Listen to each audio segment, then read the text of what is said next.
Good morning, student. To look to the next topic, that means Red Data Book. The International Union for the Conservation of Nature and the Natural Resources, that means IUCN. ये बेटा IUCN का full form है और exam में आपको ये भी आ सकता है 1 मार्क्स में. IUCN Red List of the Threatened Species is also known as IUCN Red List और Red Data Book. और याद रखना बेटा, रेड डाटा बुक का मीन्स ही है, ये देखो रेड वर्ड का मीन्स क्या होता है? डेंजर. इसका मतलब रेड डाटा बुक्स का मतलब ही यही है कि वो स्पीसीज जो या तो ख़त्म होने वाले हैं या इन फ्यूचर ख़त्म हो जाएंगे और या कुछ दिनों में वो ख़त्म हो जाएंगे. मतलब 3 स्टेज के जो स्पीसीज हैं उनका नाम इस लिस्ट में दिया होता है. ठीक है बेटा.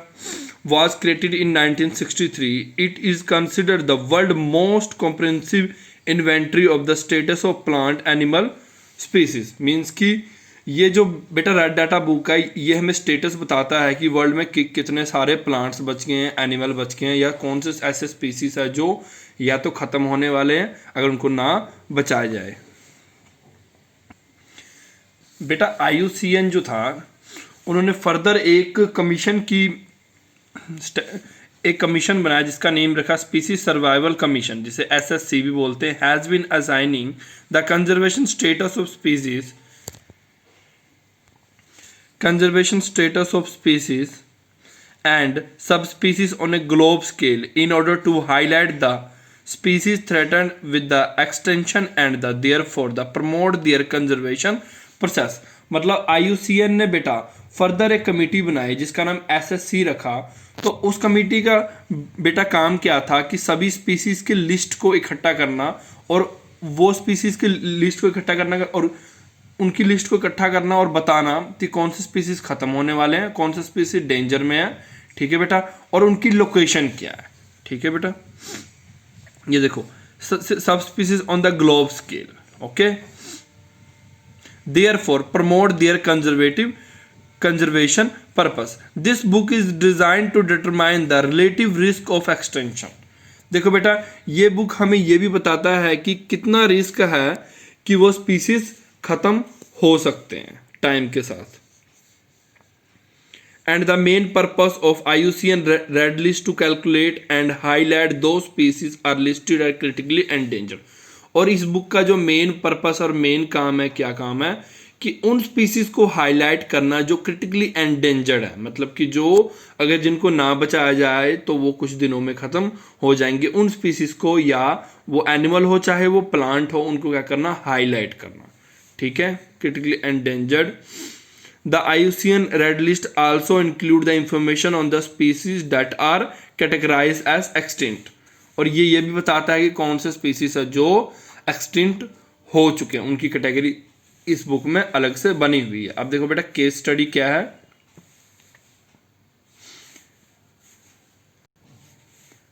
देखो बेटा नेक्स्ट है गोरिल्लास. ये देख रहे हो ना, पिक भी दिया हुआ आपके बुक में. ये जो बेटा मेनली पाया जाता है ये अफ्रीका में पाया जाता है and divided into the 3 sub species. ठीक है बेटा.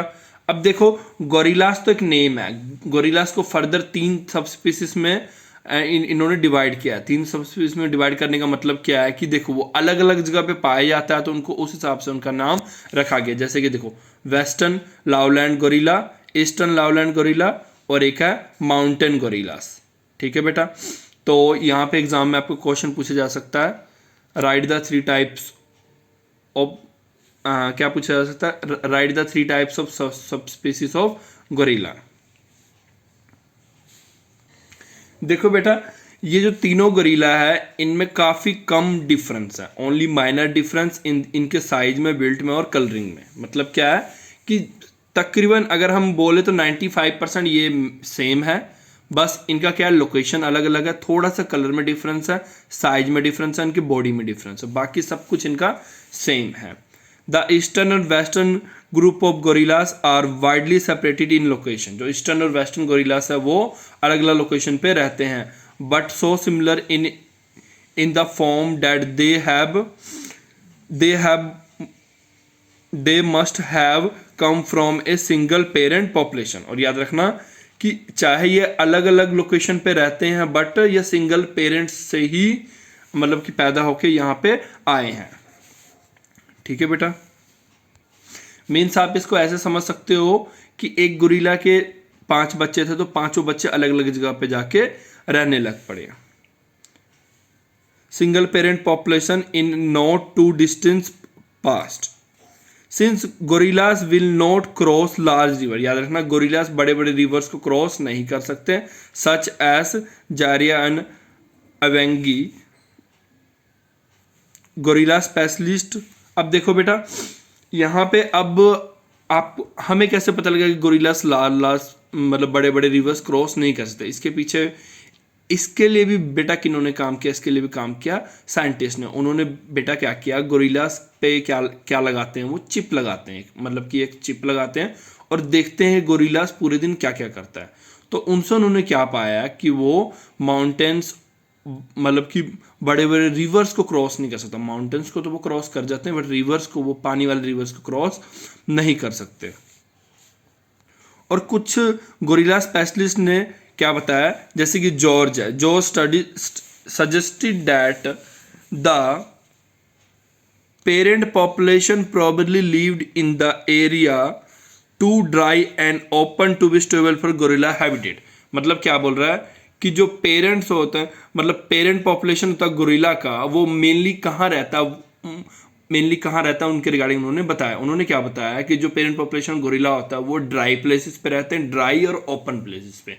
ठीक है बेटा, मतलब जहाँ पे ज़्यादा पानी ना हो और ओपन प्लेसेस पे रहते हैं, बिकॉज जहाँ पे अगर वो ओपन प्लेसेस पे रहेंगे और ड्राई प्लेसेस पे रहेंगे तो उनको ईजिली क्या मिल जाएगा, मेनली जो गोरिल्ला होते हैं बेटा वो जंगल भी खाते हैं, ठीक है, और कुछ जो होते हैं वो नॉन वेजिटेरियन भी होते हैं। ओके, मेनली जो होता है बेटा रेन फॉरेस्ट वाला एरिया जो होता है गोरिल्ला के रहने के लिए सबसे बेस्ट होता है, बिकॉज वहाँ पे उसको ईजिली खाना मिल जाता है और उसे खुला खुला एरिया मिल जाता है। ठीक है, जो गोरिल्ला के रहने के लिए सबसे बेस्ट प्लेस है। ओके बेटा, आज हमने इतना ही करना है। Thank you for today.